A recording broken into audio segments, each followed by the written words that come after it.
Hello viewers! If you've ever sat down to play a racing game and find yourself spinning out on corners, getting smoked on the streets, or finishing dead last no matter how hard you try, you're not alone.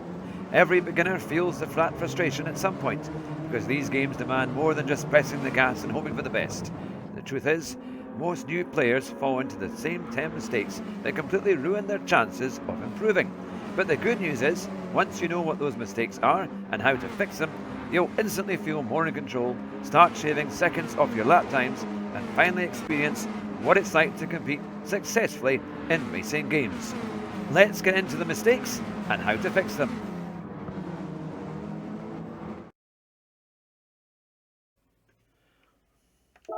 Right, so here we are on the start-finish straight. We're in the Mazda 3 Group 4 car, and normally we should be braking just after the 100 board, but let's go way too late. So I'm braking far too late, even coming off the gas. There's no way I'm going to be able to take that corner. So let's try it again, and you'll see how to do it properly. Right, we'll try it again. This time we'll step more to the 100 board, and we'll see just how much better it is by braking at a sensible point. So we're coming down to the 100 board, brake hard. We can even keep it in third gear. It's much cleaner, and we stay out of the gravel. So we'll come down here to the next corner, braking again at the 50 board. A little bit of trail braking, so I'm just gradually putting a little bit of braking left and right, and then that just helps me to set up the car coming into the corner, because if we brake too late, the car just runs wide. And on Gran Turismo 7, you've got to know your brake markers. So that's the next crucial thing on the first mistake.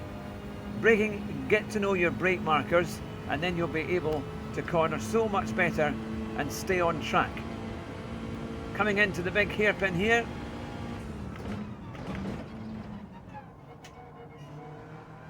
So you can take your apexes, where most people will be scrabbling and getting all sorts of bother because they've braked far too late. Braking that little bit earlier makes a huge difference. You can carry far more speed round the track, and you'll see your lap times improve massively as well. Now let's compare it to my start, which was a good start. Here, I didn't use traction control. I'm coming down, I'm braking just on the 100 board at the first corner, keeping my line to the right, and because I braked on the straight, it allowed me to keep my cornering right. So when I did need to turn round, I could turn the corner without any problem, and as a result I've gone ahead, and as you can see,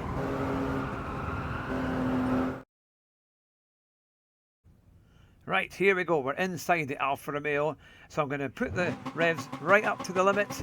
I've got my foot on the brake, and I'm going to release the clutch. There we go. So it needed me to change up into second gear to have any chance of being able to stop the wheel spin. So let's have a look at what that would be like if we simply did it with traction control on. Right, so now I'm going to put traction control on, and I'll put it on 1 to let you see what that's like, to see if that might be enough for this Alfa Romeo. So we'll do the same thing again, bring up the revs, release the brakes, and you can see that was exactly the right amount of traction, no wheel spin, and we get a nice start, and it all works rather well. So mistake number 3 is getting involved in other people's accidents. Now we're going to go from Sloan, which is position number 2. That was the driver who started right next to me on the grid. Got a very good start, as we'll see, but it all went wrong as he got into the first corner. But we're going to follow him through that corner and on to the next couple of corners. And that's when you'll see just what happens when you're a bit too eager and you get involved in other people's accidents. So let's start the race here. So we are on board. He's Going to come to the first corner, and now he's going to brake a bit too late, and he's going to really struggle. So he's braking now, but then he's trying to steer. The weight of the car doesn't like that very much, and he hits the side. He's already lost a place, and now he's neck and neck with the car next to him, which is Mad 3B. And he comes down into, now he should just be giving space there because his Easy Rider's touched, and then he hits Easy Rider again because he's too close. And then he keeps going on here. Now he's side by side in a corner that you don't want to be side by side on. He's hit the wall again. So all of that happened because he lost time on the first corner and he was too eager to overtake. So when you've got lots of drivers like this, just hold back a little bit, see what's going on, and see that, because if they're coming together quite a lot in front, they're more than likely to go off, and then you can pick your point to go through. But the key thing is, give yourself a bit of space. He's quite close here. He wants to obviously be relatively close. So here, if he gets a good exit, he's going to be able to go through. And he wasn't quite close enough. So he's going to come to the end of the lap. Now, Easy Rider here as well has got a half-second penalty. So if he just stays within half a second, he'll inherit that third place. So for me, that's what I would be trying to do, is just to wait behind them, unless you were clearly quicker and you had a proper opportunity to overtake. But if not, just stay behind and you'll inherit that third place when he goes through the penalty line. Now he's braked a bit better here. He comes round to the right and he gets a good exit. Now he's nice and close. He's going to come down the hill into the S's, which are quite difficult. He's holding up again. He's, oh, a big slide there, and off he goes. Was that over eagerness? I think that was just a difficult corner as well, but that's what happens when you make mistakes and you're just a little bit too eager to try and overtake.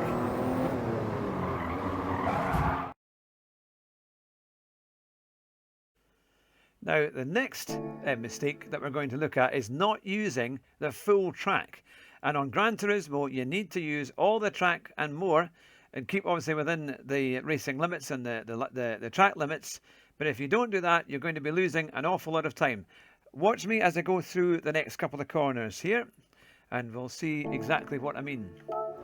So I'm coming down the hill into the left-hander. I'm sticking over to the left. And then I'm sticking over to the right. Now the car naturally is going to understeer a little bit. Over to the left, and I cut to the right, and I go over to the wall. And then into the left-hander. So I'm trying to stick to the lines, which gives me the straightest point through the corner and also the most direct route. And that's how you'll be able to tell whether or not you're using the full amount of the track or not. So you want to be on the inside here, over to the right, and then a wee bit over to the left to get the shortest route round the corner. And here I accelerate out and did a reasonable exit. I probably could have been tighter, but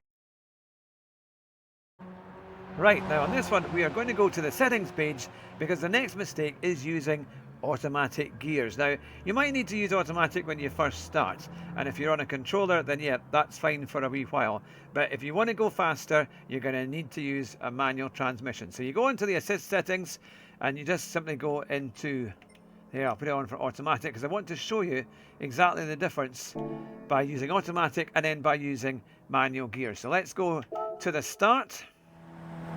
Here we come in the Peugeot. So it's doing my gears for me.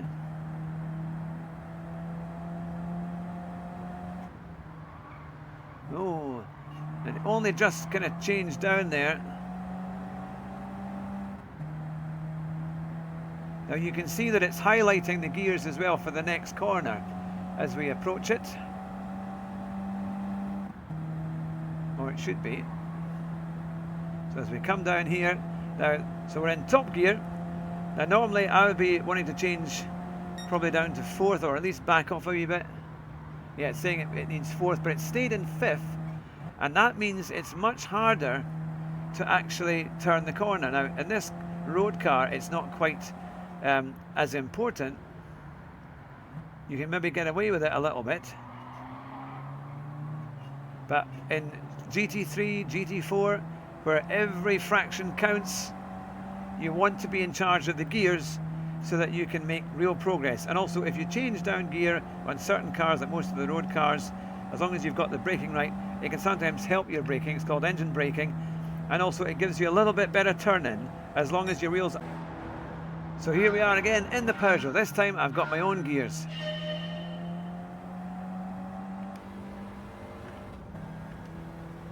Right, so now I can go around the outside.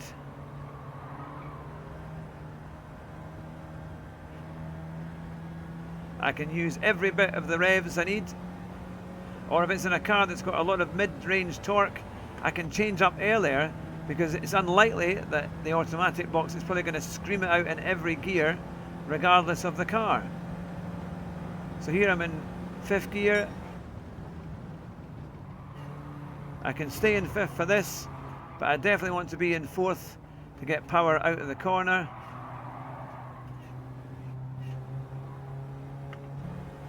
I lost time there, so I was able to choose to go down to 3rd. You wouldn't be able to do that in automatic. Then I can be down into 3rd gear, accelerating out nice and early. And there you go. We're already making time, and we're all up to position number 1 in just less than a lap. So manual gears give you the ability to choose the gear when you need it as you're coming into corners, and it allows you to keep much better control of the car as you come through the bend, because you might find that it recommends lower gears than you actually need, and if you go in a higher gear and you've got enough torque and pulling power to get the car through the corner, then you're going to save an awful lot of time and you're going to be much quicker. So make sure that you are using manual gears wherever possible, and if you're just starting out, then that's the practice you need to do to be able to get out of automatic and get onto manual gears, because you'll save so many seconds on your racing and you'll be much more competitive. Let's get on to the next mistake. Right, the next mistake is turning in too early. And this is a common mistake for new GT7 drivers, or if you're new to racing games, because you used to maybe driving on the road and you think, right, I'll stay on one side of the road or the other, but you need to be able to turn at the right point. So let's watch how that exactly happens. So we're in the Peugeot 205 GTI. And we're at Brands Hatch at the full circuit. It's a nice road car here. It's a nice one to use if you just want to get a bit of practice to see what cars are like, because it has a lot of lift-off oversteer. Now, there can be two ways of not turning in properly. The first one is over-eager, taking too much curb, or for example, I'll show you here. I'm thinking, oh, I'll just turn in here. But the issue is, if you turn in too early, you're going to come out too early, and as a result, you're not going around the corner properly. Let's do it again down here. So if I turn in too early, and I say, right, I'll go here, it's quite hard to turn the car. Now, we're obviously going slower, so we can allow for that. But if I'm going at race pace, I need to be able to stick to my line so I can get a good exit out. So that corner was quite easy, because it is a little bit slower, but as we come down the straight here and we come up to the right-hander, if you turn in too early,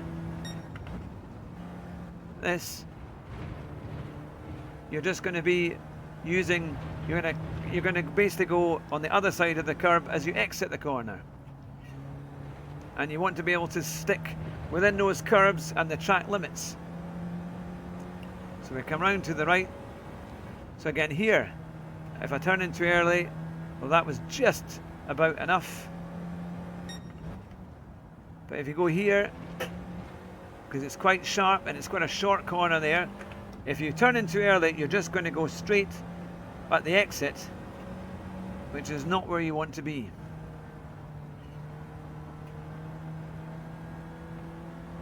It's maybe a difficult one to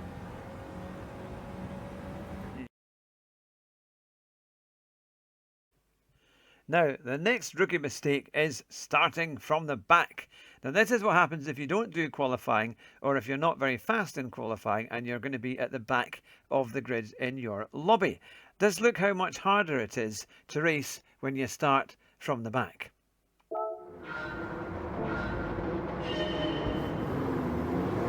So we're on Thomas.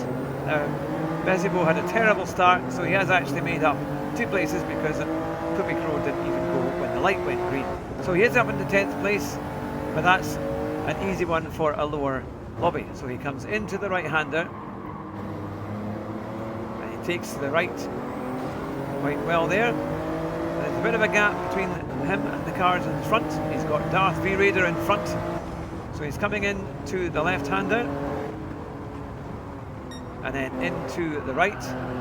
And you can see that he's maybe struggling a little bit with race pace. Maybe it's the first race that he's done. And this is why you need a bit of practice. He narrowly avoids touching the wall there, but he does go past. And we can see John going well wide. And then there's a few others. So he is up to 8th place, but he's a bit away from the cars in front. Most of that is because other people have crashed out, and he's been able to avoid it. If you're going to go into faster lobbies, it's going to be much more difficult to get past. Now he's just been overtaken there by Bezibu, and he comes out to the right, he's holding a very tight line, and then he accelerates out. So when he completes lap 1, he's going to be in 9th place. So he's made up 3 places. Oh, he's going to be in 10th place because it looks like Thomas N has just about got past him, but they're banging doors as they come through to complete. Oh, he's turned right into them. Look at that. Oh, that was quite a move. Let's have a little look at that again. Darth Vader kind of goes across, and then Thomas comes back in and he pushes it onto the wall there, and as you can see, it's been a bit of a distance. Now, this is Tijni, famous driver on GT7, fantastic Gran Turismo winner, and does great videos every week for the weekly races, and well worth watching. Now, why I'm showing you this is one of the key tips to go faster on GT7, and a common mistake that new drivers make is that they don't watch other top drivers. If you want to learn from the best, then you need to actually watch them. And one of the great facilities we have on GT7 is that you've got replays. So you simply go into your ranking, go into the timetables, you'll see what drivers are at the top, and many of them, if there's a little video next to it, that means they've shared their fastest lap. So you can play their replay, and that's exactly what we're doing here. So you can go on board, and you can see how he's taking the corners. You can see what gear he's in, because it all comes up in front of you. You can see how he's placing the car for the line. And for example, as he comes in to the left here, and then the heavy left-hander coming up, you can actually see when does he actually brake, just on that 100 board, and nicely goes through and accelerates out. So you're going to learn all the tips, exactly how much curb you can use. Let's watch this corner. He goes up into the right, and this is this very dangerous right-hander, then into the left. So he stays on the left, he backs off nicely, and he takes that corner beautifully, using a little bit of curb and a bit more, and then into the hairpin left, and he lets the car beautifully glide in. He's so close to the wall, but doesn't touch it, and gets a great exit. And then you've got there is Tijni doing fantastic times. He's at a 150.979 already, but this one is going to be even quicker. So if you watch the replays, you can see exactly where the top drivers are going quickly, how much curb they're using, where they turn in, what gears they're using. It's absolutely necessary if you want to be fast on GT7, because that's the only way to get a great result. Let's get on with the next mistake.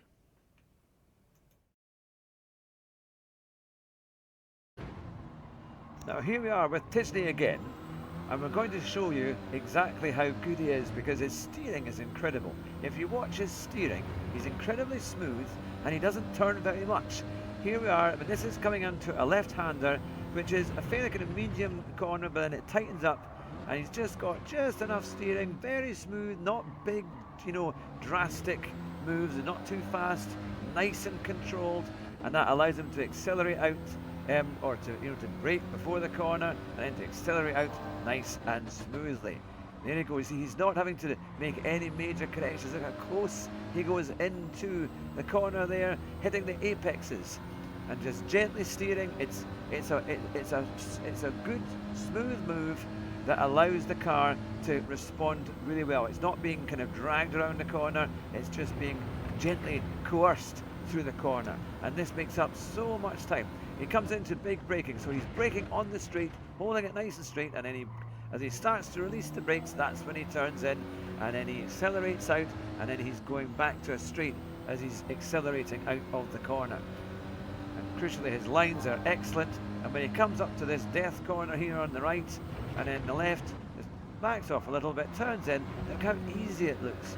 This is why you really need to watch the Ghost of the Pros, because you can learn so much. He brakes again in the straight, crucial for road cars, and for most cars, to be fair, and it accelerates out. The car, see, you notice how steady the car is. It's not losing control. He's not having to fight it. He's just driving it perfectly to get the most out of it. And this is where you're going to gain so much time, by being smooth and just driving the car properly. So really thinking about not even the attitude of racing it. It's a matter of driving it perfectly. And that's how you'll get to that, by watching the pros.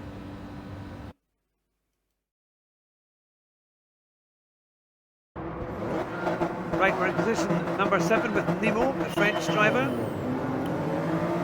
And he comes through. He's already in the middle of the road there, and he's already touching the car on the left. And there we go, into the right-hander.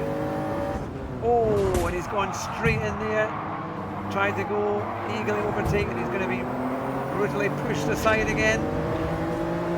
He's going to get just as much as he gave there, and he's being pushed, and you can see he's steering away, but he's trying to take other cars out. But he did actually manage, he's just managing to slow the car down enough to turn. So to be fair, he is actually being quite smooth, but very aggressive. And you can see in this lobby, anything can happen, and it usually does. We've got a Gran Turismo cone, kind of a foam barrel there, being pushed out of the way. He's taking a tight line, but ultimately the final mistake is being far too anxious and nervous. GT7 is a really exciting and fun game to play, so enjoy it. Relax when you're ready to start and the lights are about to go out. Just smile and make the most of it. Be aware, make sure you're prepared, and just enjoy every lap of every race.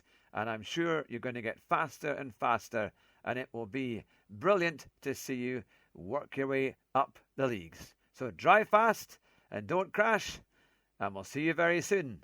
And if you like the video, add a like and subscribe. It will be great to have you join our community.